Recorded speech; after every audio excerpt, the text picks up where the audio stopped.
7 ноябрда белгилене турган басма-сөз күнү менен байланыштуу президент Садыр Жапаров кечээ журналисттер менен жолугуп, сөз эркиндигине Кыргызстанда эч кандай коркунуч жок экенин, журналисттер эмнени кааласа жаза берсе болот деп, жана министр кабинетинен эч ким журналисттерге каршы дуарыз жазып сотко кайрылбайт деп билдирди.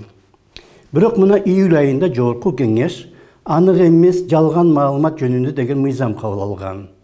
Bir ay murda ошол эле мыйзамды жогорку кеңеш кабыл албай койгон жана кабыл алынбай калган мыйзамга жогорку кеңеш 6 ай өткөндөн кийин кайрылса болот. Бирок ага карабай 1 айдын ичинде кайра карап кабыл алган жана август айында президент ал мыйзамга кол койгон.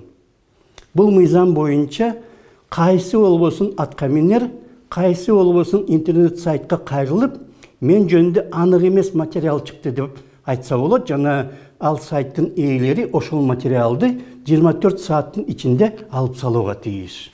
Демек, дуарыз жазып сотко кайрылып биздин бийлик үчүн эч кандай кереги жок.